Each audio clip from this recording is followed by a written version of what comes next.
Bonsoir à toutes et à tous. Quel bonheur de vous retrouver ce soir pour le dernier jour du Festival international du film de fiction historique. Toujours en compagnie du talentueux Geoffrey. Bonsoir Geoffrey, j'espère que tu vas bien, je ne t'entends pas, mais j'espère que tu vas bien sur le plateau. Effectivement, Anne. Ce soir, 20h15, cérémonie de clôture à ne manquer sous aucun prétexte. Petit rappel, port du masque obligatoire sur toute l'enceinte du festival et du gel hydroalcoolique est à votre disposition. Tout de suite, on retrouve Geoffrey en direct du plateau pour l'interview du premier invité. Merci beaucoup, Anne. Effectivement, moi, je suis toujours sur notre plateau et je suis avec Thierry Godard. Thierry, bonsoir. Bonsoir, bonsoir. Alors, Thierry, vous venez remettre le prix Anne Frank, du coup. C'est le concours de dessin des écoles primaires. Et cette année, donc, dans le thème c'était donc l'enfermement dans l'histoire. Et les enfants ont été très créatifs, je crois. Est-ce que c'est quelque chose qui vous tient à cœur, le fait de transmission, la transmission? Ce serait, il faudrait pas dire non. Mais évidemment que la transmission, c'est important parce que c'est elle qui peut provoquer des vocations, c'est elle qui peut faire que on s'élève à un moment donné, on aille dans d'autres directions, on sorte d'une zone de confort, et en tout cas, la transmission en ce qui concerne l'enfance, c'est primordial, ouais, bien sûr. Et donc, on vous a vu au cinéma, à la télévision, au théâtre. Vous êtes un acteur multicasquette. Et y a-t-il un format dans lequel vous préférez jouer, vous préférez travailler? Non, j'aime bien quand je me retrouve soit au cinéma, soit au théâtre, soit à la télévision, complètement dans mon élément en fait. Donc il n'y a pas vraiment un terrain de prédilection, mais il y a plutôt des envies. On a la chance de faire un métier où on a plusieurs vies. Et voilà, c'est tout ce qui m'intéresse. Après le format, je sais pas que je m'en fous, mais un petit peu quand même. Ce qui vous plaît, vous, c'est jouer. Ce qui me plaît, c'est jouer, c'est d'avoir ce travail d'équipe. Là, on vient de voir le dernier métro, c'est très émouvant parce que quand on est un acteur de théâtre aussi, il y a toute cette équipe, il y a tous ces gens qui construisent petit à petit une pièce. Et puis sur un tournage, on est toute une équipe. C'est toujours un peu bateau de dire ça, mais on a tous besoin des uns des autres pour construire une œuvre telle qu'elle soit. Et donc, vous incarnez Raymond Schwartz dans un village français. Trouvez-vous qu'il est important pour que le service public fasse plus de films historiques, de fiction historique? En tout cas, c'est important que la fiction s'attaque à notre histoire. Je pense que les Américains l'ont fait beaucoup avec la guerre du Vietnam ou avec d'autres guerres qu'ils ont commises. Et nous, il y a cette guerre, oui, je sais qu'on a fait beaucoup d'avant-premières du village français dans plein de villes de France. Et à chaque fois, on s'aperçoit que les gens ont beaucoup de choses à dire sur cette période un peu trouble de notre histoire, où on sait pas trop ce qui s'est passé en fait. Et c'était finalement pas très loin. Et c'est pas très loin. Et c'est pas très loin. Et je sais qu'à chaque fois qu'on a fait des avant-premières dans des villes, les gens ont beaucoup de choses à dire. Bon, dans un premier temps, ils ont tous été résistants. Et après, on s'aperçoit que c'est un peu plus compliqué que ça. Et donc, à propos d'un village français, vous expliquiez que les jeunes publics se sentaient très concernés et vous parlez fréquemment. Pensez-vous que le devoir de mémoire est toujours présent auprès des jeunes générations, finalement? Ouais, il est non seulement il est primordial, il est vital. Il faut expliquer l'histoire d'une manière ou d'une autre. Alors, il faut l'adapter. Il faut aussi. Ce qui était bien dans le village français, c'est qu'il y avait la fiction apporte le romanesque aussi, et on a besoin de ça. Et les jeunes ont besoin aussi parce que tout au long de ces histoires, de ces guerres, de ces machins, il y a l'amour aussi qui est là et qui fait que c'est moins dur à supporter, qui fait que on peut faire passer plus de choses avec toutes ces histoires. Donc, un livre d'histoire, on l'a en classe, et bon, voilà, il y a des dates, il y a des machins, il y a des photos de guerre, mais aussi la fiction nous permet de dire, bah voilà, derrière ces dates d'histoire, il y a des gens qui ont vécu des choses, qui se sont aimés, qui se sont détestés, qui se sont tués. voilà, la fiction a ce rôle-là, bien sûr. Et on se rend compte finalement que parfois les jeunes générations ont plus envie de regarder une fiction pour comprendre l'histoire plutôt que de lire un manuel. C'est peut-être le fait d'avoir tous ces écrans aussi et cette envie du coup de toujours avoir des productions audiovisuelles de qualité. Et c'est ça qui fait aussi que forcément les jeunes générations sont plus attirées par la fiction historique dans les films. Et puis aussi, forcément, au collège, on leur fait voir pas mal de séances, comme là, finalement, au festival, où on a reçu pas mal de scolaires. Bien sûr, ouais. Il faut, en tout cas, faut se creuser la nénette un peu, de se dire, tiens, comment on fait pour essayer que cette histoire se propage le mieux possible. Et voilà, et c'est aussi le rôle de la fiction, d'aller chercher l'histoire et de la rendre accessible, en tout cas. Bon, que ce soit de toute façon dans Engrenage ou dans Un village français, vous interprétez des personnages sur du long terme, finalement. Quelle différence pour vous il y a entre le cinéma où les personnages ne sont interprétés que pour ou quelques films, finalement, en fait? Vous voulez dire le fait qu'une fiction, enfin, au cinéma c'est très court et une série c'est très long, c'est ça? Ouais. Ça devient une sorte d'expérience de vie, c'est-à-dire passer 15 ans avec un personnage de flic comme dans Engrenage, ou 10-12 ans avec Raymond Schwartz. On évolue avec ce personnage, on grandit avec. Est-ce que c'est dur de sortir d'un personnage une fois qu'on y est? Non, c'est pas dur. Non, parce que nous on aime ça, sortir des personnages, rentrer dans un autre, c'est notre travail. Mais ce qui est perturbant, c'est qu'on se voit vieillir et nos personnages vieillissent avec nous. Et des fois, si on dit tiens, on tombe sur un petit épisode de la saison 2, on se dit oh la vache, putain, j'ai pris un petit coup quand même. On en a parlé tout à l'heure, le film Le Dernier Métro qui sera mis à l'honneur ce soir. Pour vous, qu'est-ce que ça évoque, ce film? Tellement de choses sur cette période complètement affreuse. Alors, on va pas faire un parallèle avec les masques. On est avec des masques en ce moment. Voilà. C'est pas les nazis, c'est un virus. Mais en tout cas, c'est un peu la même chose. Il y a tout. Il y a l'amour. Il y a l'amour qu'une femme donne à son mari. Tout est traité. C'est-à-dire qu'on est un peu baba là. J'en sors, donc je suis un peu. J'essaie de comprendre ce que j'ai vu. Parce que j'ai vu il y a très longtemps. Mais c'est un film qui m'avait marqué, comme plein de gens. Et je me souvenais surtout de cette phrase quand il lui dit vous aimez est une souffrance. Et hier, vous disiez que c'était une joie. C'est une joie et une souffrance. Et voilà. Et je trouve Truffaut il réussit à parler de l'histoire, à parler du nazisme, à parler de l'amour, à parler de tellement de choses. Quelque chose de très romanesque finalement. C'est là-dedans. Immensément romanesque. C'est historique. C'est-à-dire qu'on aimerait jouer dans un film comme ça. Enfin, voilà, n'importe quel acteur aimerait jouer dedans, ou l'écrire, ou le réaliser. Enfin voilà, ça fait partie des grands films, en tout cas, dont on peut être fier en France. Enfin voilà, on a eu, et on a encore, mais on a eu un très grand cinéma en tout cas. Effectivement. Eh bien, merci beaucoup Thierry Godard d'avoir été avec nous aujourd'hui. Je vous souhaite du coup un très bon festival et une très bonne cérémonie de clôture qui démarrera du coup dans quelques instants. Super. Anne, bien je reviens avec toi puisque du coup je pense que tu dois être sur notre parvis avec les invités qui doivent arriver. Alors oui, je suis en présence du groupe Get Back composé de André et Paul qui malgré le froid nous enchantent. Je voulais jouer, on a très envie de vous écouter.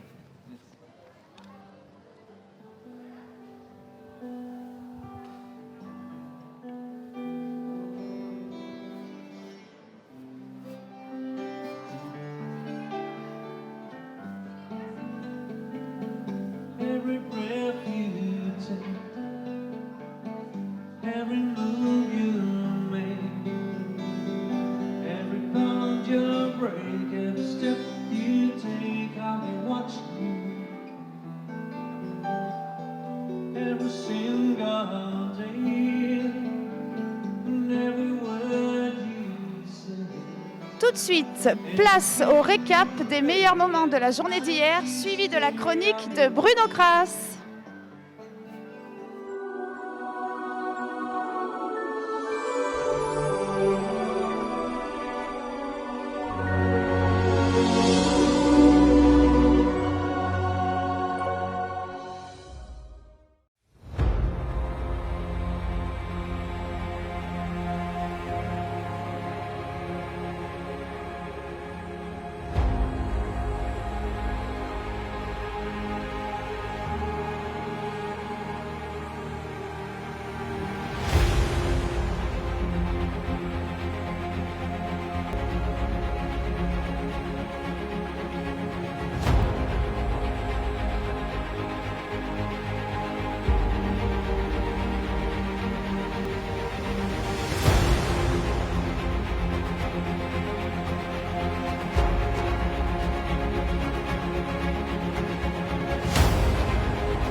du coup, aujourd'hui. Je suis président. Ah bon, je croyais que j'étais Oui. un invité parmi tant d'autres. Eh non, non, non. Ah oui, d'accord. Donc j'ai une fonction officielle. Ah oui, ok. C'est sérieux, c'est sérieux.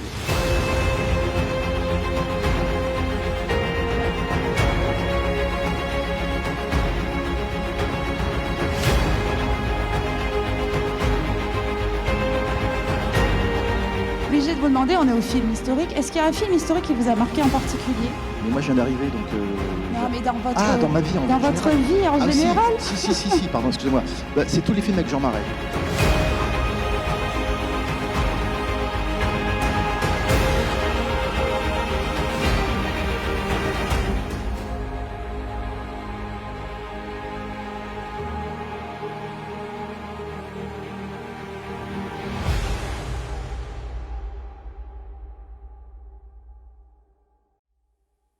Quelle semaine! Merci beaucoup à toutes les équipes du festival qui nous ont fait passer un moment formidable.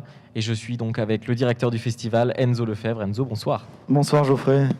Bon, alors comment ça s'est passé finalement, cette 6e édition?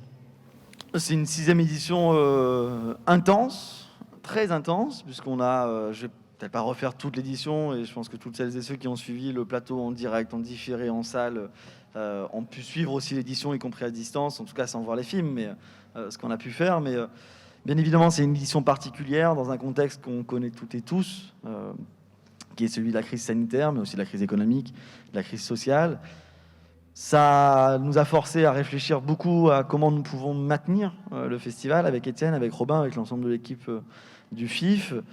Et j'ai envie de dire, c'est une édition à part entière, où on a tout fait pour garder l'ensemble des dispositifs, à part les dispositifs qui ne pouvaient pas respecter, nous permettre de respecter les règles sanitaires, mais hormis ces dispositifs qui auraient été trop complexes, je pense aux ateliers scolaires où on faisait découvrir les métiers du cinéma et de l'audiovisuel à des élèves, et où là il aurait été impossible de respecter les règles ou de faire respecter les règles.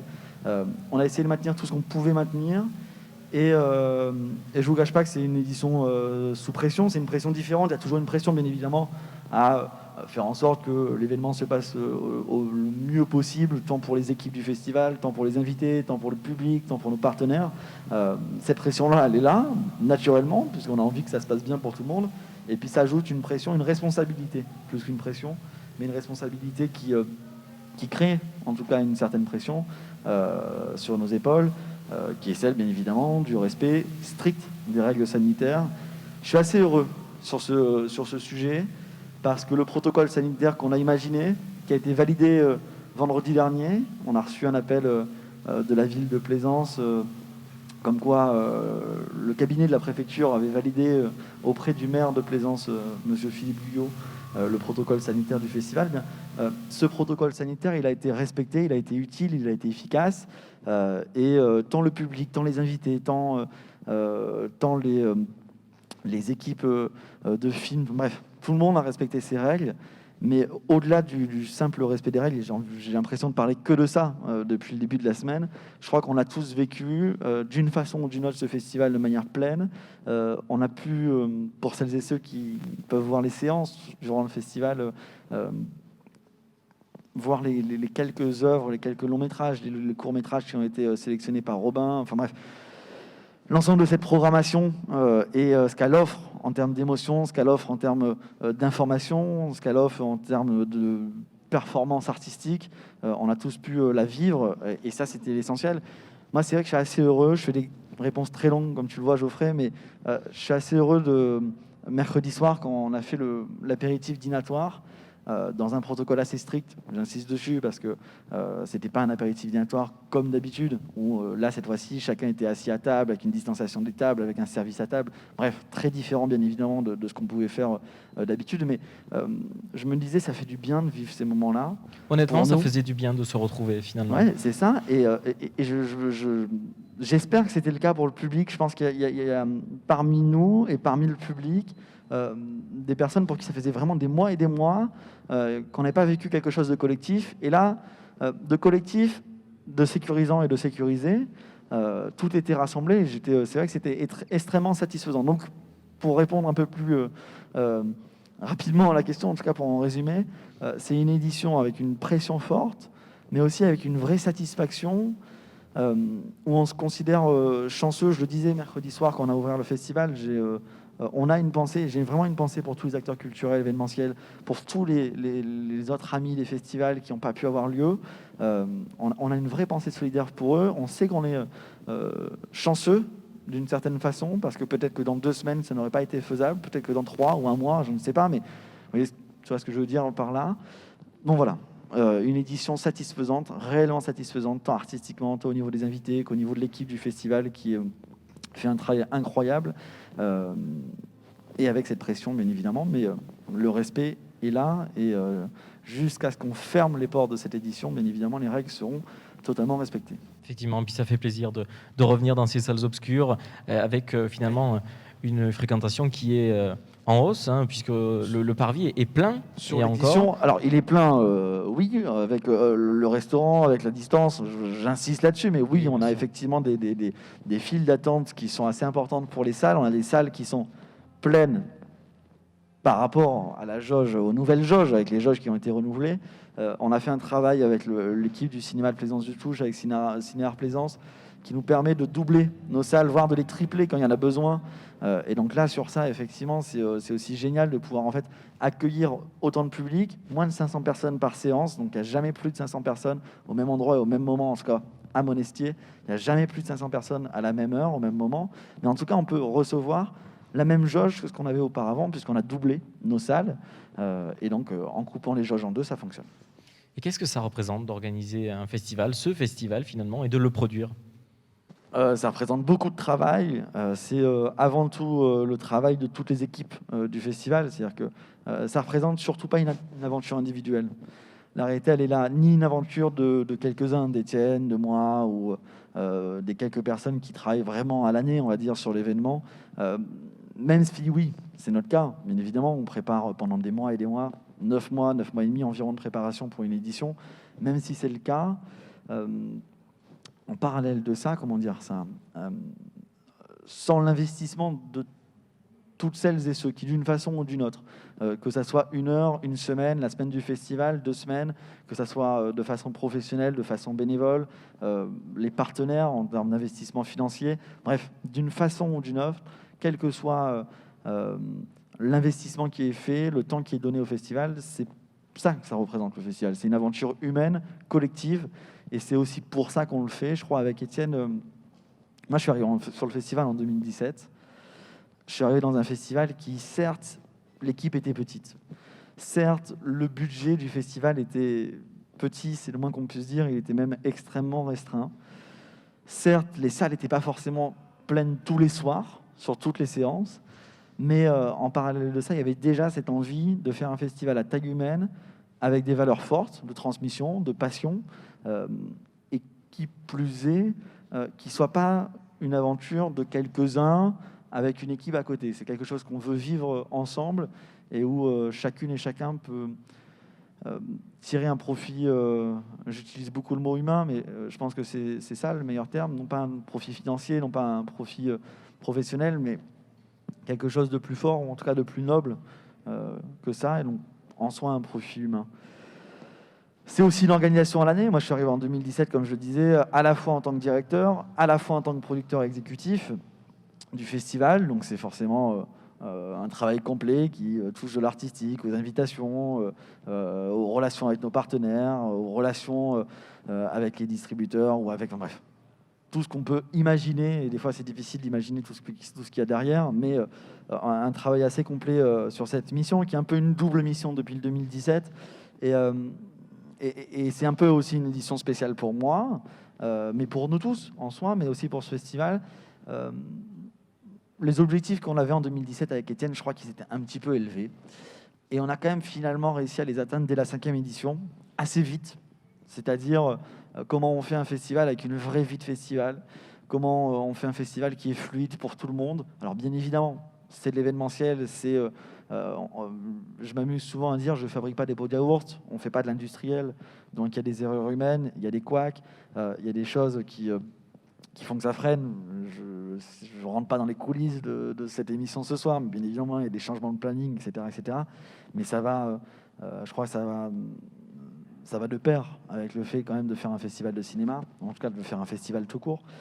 Et on a atteint cet objectif l'an dernier. Je crois qu'on a réitéré les objectifs cette année aussi, malgré la situation. Et organiser le festival, c'est aussi se poser la question de comment on fait pour que l'événement ne tombe jamais dans une routine. Le jour où on rentre dans une routine, je ne sais pas toi, hein, si tu continueras d'être là, mais moi je m'en lasserai, et je pense que le public s'en lassera aussi. En tout cas, avec Étienne, on est assez d'accord là-dessus, avec Robin aussi, et je vais dire un petit mot sur Robin.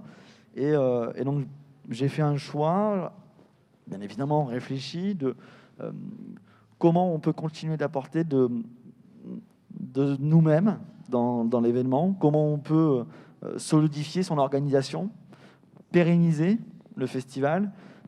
Et donc, c'est marrant parce que, bon, bien évidemment, c'était prévu d'annoncer ça à la fin de l'édition, mais on a ouvert le festival avec un premier article au niveau de la presse régionale, dans la Dépêche. Et le titre de l'article, c'était le duo, donc une photo d'Étienne et moi, et c'était écrit le duo qui fait tourner le festival du film de fiction historique à Plaisance. L'article est très très bien, mais on n'a plus envie de parler de duo.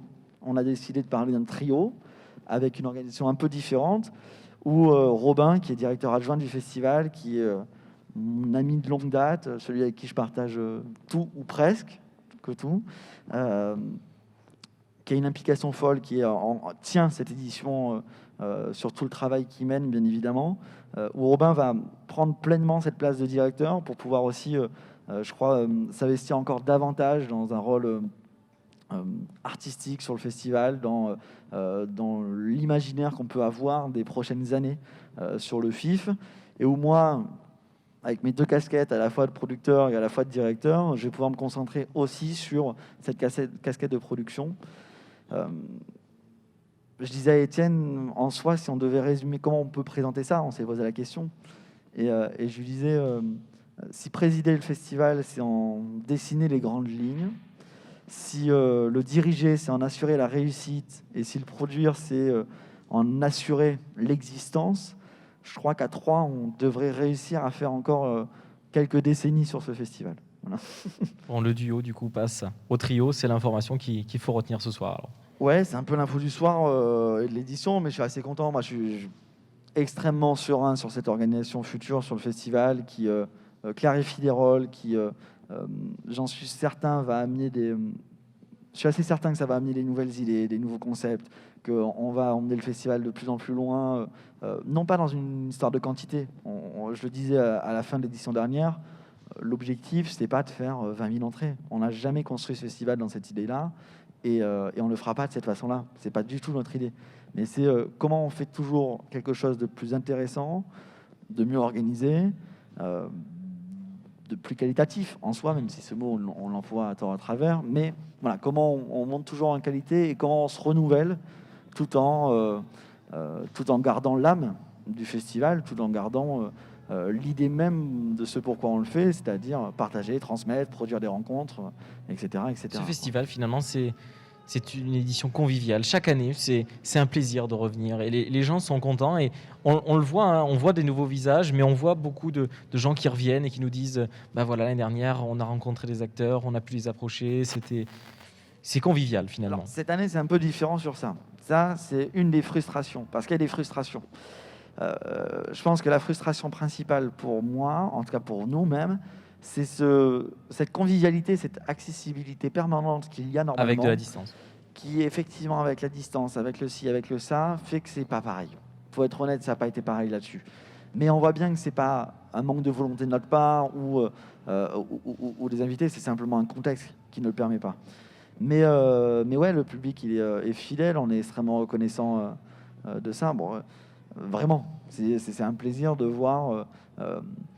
On ouvre les réservations assez tôt pour la vente des passes. Et cette année, peut-être que le contexte a joué, hein, mais les réservations étaient... on les a ouvertes 2 mois et demi, un truc comme ça avant, et on a vendu quasiment autant de passes festival qu'à la fin du festival l'an dernier, au bout de 3-4 semaines. Voilà. Donc on était encore à un bon moment, on était encore assez loin de l'événement. On n'avait pas annoncé la programmation, Et on voit qu'il y a une fidélité ou il y a même une confiance. C'est-à-dire, on a quand même une bonne partie du public qui achète son pass sans savoir quels seront les films et les invités qui seront présentés et présents, quoi. Mais c'est ce besoin de se retrouver. Merci Cette année, oui. beaucoup, Enzo, d'avoir été Merci à avec toi, nous. Geoffrey. Merci pour tout ce que vous avez fait cette semaine. Merci beaucoup. Eh bien, Anne, du coup, nous allons te retrouver puisque nous allons bientôt avoir en interview Bruno Kras. Mais en attendant, je te laisse la main. Exactement, Geoffrey. Alors moi, j'avais très envie de vous montrer l'arrière-plan du plateau. Là, je suis juste à côté de François qui manue la grue avec perfection. François qui est formidable et qui nous aura accompagnés, qu'on n'aura pas beaucoup vu, mais qui aura été là présent et qui nous aura ramené du soleil dans nos vies. Merci, François. Tout de suite, je laisse la parole à Bruno Kras. J'ai le plaisir et l'honneur d'avoir à mes côtés Andrea Ferréol et Guillaume Schiffman qui va arriver dans un instant. À propos, évidemment, vous savez, Andrea Ferréol nous a fait l'honneur et le plaisir de venir ici, puisque on vient de projeter Le Dernier Métro de François Truffaut, un film qui est sorti en septembre 1980, donc 40 ans après. Guillaume, viens t'asseoir à côté de nous.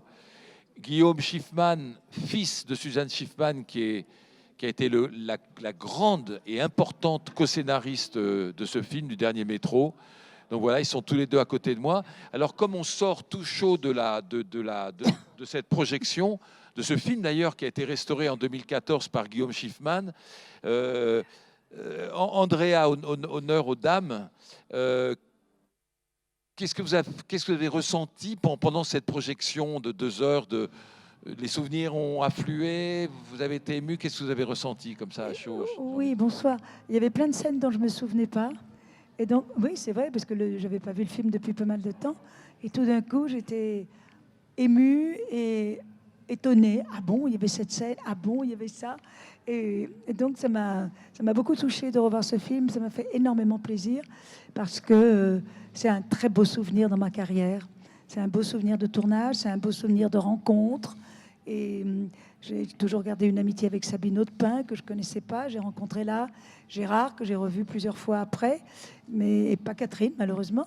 Mais bon, voilà, c'est un film j'ai trouvé ça magnifique. C'est vrai que c'est un film qui est très émouvant et qui touche beaucoup, parce que c'est le confinement, comme tu disais tout à l'heure, Guillaume, et ce que nous venons de vivre. Mais ce confinement dans l'amour, ce confinement dans l'art, ce confinement dans les personnages doubles, le confinement dans la recherche, dans le théâtre. Donc je trouve que c'est un film absolument magique et magnifique. Ce qui est étonnant, Guillaume Schiffman, vous qui connaissez bien le film, c'est que en le revoyant comme ça, on se dit que c'est un sujet sombre qui se déroule en partie dans un théâtre, dans une cave. Voilà, c'est un sujet qui se déroule, on en parlait tout à l'heure, dans un décor de confinement. Et malgré le sujet, malgré les choses très dures qui sont dites sur les Juifs, sur l'antisémitisme, sur l'occupation, c'est pas un film sombre. Alors, ce que j'avais oublié, je pense que beaucoup de gens ont oublié et qui redécouvrent, parce que j'ai suivi cette restauration, j'ai fait plusieurs projections, c'est que c'est un film où il y a énormément d'humour. C'est-à-dire que c'est un film où justement, la force du film, c'est qu'il traite parfois avec une certaine légèreté des événements dramatiques. Et c'est la force du film, je pense, parce que du coup, je pense qu'on se sent tous proches des personnages. Il y a toujours cette espèce... Il y a quand même chez François, bizarrement dans La femme d'à côté, non, dans certains films, mais c'est pas du tout un film sombre de François Truffaut pour moi. C'est un film, il y a de la comédie tout le temps, mais de la comédie simple. Et en fait, ça appuie beaucoup plus le sujet de montrer qu'il y avait des gens qui vivaient normalement. Et dans cette époque, qui avaient leur trait de caractère, leur humour, leurs troubles. Mais je pense qu'effectivement, le film, la force du film vient de là, c'est que on ne rit pas aux éclats, mais quand même, on sourit très souvent. Et d'un seul coup, effectivement, quand les événements dramatiques, les vrais petits événements dramatiques apparaissent, on est beaucoup plus pris, en fait. Parce qu'il n'y a pas une espèce de trajectoire très simple qui dit « attention, tout va être dur ». Pas du tout, en fait. Il y a beaucoup de légèreté dans le film, et je pense que la légèreté, elle fait encore plus froid dans le dos quand on sait de quoi ça parle. Oui, mais je trouve aussi, pardon Bruno, je trouve qu'il y a de l'amour. C'est-à-dire, pour moi, dans le film, ça transpire l'amour. Oui. L'amour de Truffaut vers les comédiens, l'amour du théâtre, l'amour... La passion qui lie tous les Et je acteurs. trouve que ça transpire du film et que c'est ça aussi qui fait que ce film nous touche énormément, qu'on sourit, comme tu l'as dit. Moi, j'ai souri 2-3 fois en le revoyant. On a entendu même un petit peu des frislis de rire dans la salle. Mais je pense que ce respect et cet amour que François avait pour son métier, pour les comédiens, pour la troupe et tout, ça se transmet complètement dans le film. Et alors, il avait évidemment l'art du casting, parce que Jean Poiret, on sent l'ironie du grand humoriste qui était Jean Poiret, qui était drôlissime quand il passait à la télé. Moi, je me souviens de ma génération, qu'est-ce qu'il était drôle, Jean Poiret. Et il y a cette réplique culte que j'avais oubliée, quand il voit la petite sur scène au moment du casting, et il dit... Elle, mais si elle joue Agnès dans l'école des femmes, et quand elle va dire le petit chat est mort, on va dire mais c'est elle qui a fait le coup. Qu'est-ce que c'est drôle ça. Je sais pas si c'est Suzanne ou François qui a écrit cette réplique, mais qu'est-ce que c'est drôle. Non, mais ils étaient tous, enfin Suzanne et François, ce que j'en sais, ce que j'ai vu un peu aussi, c'est que c'était quand même, ils étaient passionnés des bonnes blagues donc c'est un film où ils ont pas eu peur d'en mettre, parce que effectivement ça parle d'acteurs, ça parle de gens qui s'aiment et qui jouent avec une certaine liberté. Donc je pense que tout était possible pour lui. Je pense pas qu'il y a d'interdit dans ce qu'il a fait dans le film. Est-ce que vous vous souvenez, enfin c'est plutôt la question à Andrea, mais des rapports de Truffaut avec le jeune comédien émergent, quand même s'il avait déjà fait ses preuves, hein, c'était après les valseuses, tout ça, avec Depardieu.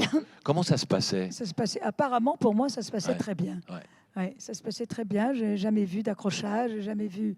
De toute façon, François, il ne criait pas. Donc, s'il avait quelque chose à lui dire, je suppose qu'il allait dans sa loge, puisque j'ai dit tout à l'heure que nous avions chacun notre endroit privilégié avec la personne qui s'occupait de nous. Gérard, il avait la même chose. Peut-être qu'ils avaient beaucoup parlé du scénario avant, comme il l'avait fait avec moi. Donc, il n'y avait pas de problème. Et j'ai oublié de dire tout à l'heure que j'ai tourné une scène où le personnage d'Arlette embrassait, et on sentait une connivence entre elle et Jean-Louis Richard. C'était sur le plateau même du théâtre. Et puis, bon, on tourne la scène. Quelque temps après, pendant le montage, François m'a appelé en me disant « J'ai un problème. Votre personnage est très sympathique. » Je ne sais pas si ça existe encore, cette scène. Votre personnage est très, très sympathique. Ça m'ennuie de la montrer. On peut penser qu'elle collabore. Oui, avec quand elle embrasse Daxia. Voilà, Ah, Daxia. oui. Alors, oui, c'est vrai, je ça vous n'aurait le dis pas tout de cadré. suite, je vais couper la scène. Et il a coupé, mais il m'a demandé l'autorisation d'une certaine manière, même s'il avait décidé de la couper. J'avais trouvé ça formidable. En fait, ce que je sais, c'est que ça a été coupé effectivement pour ces raisons-là.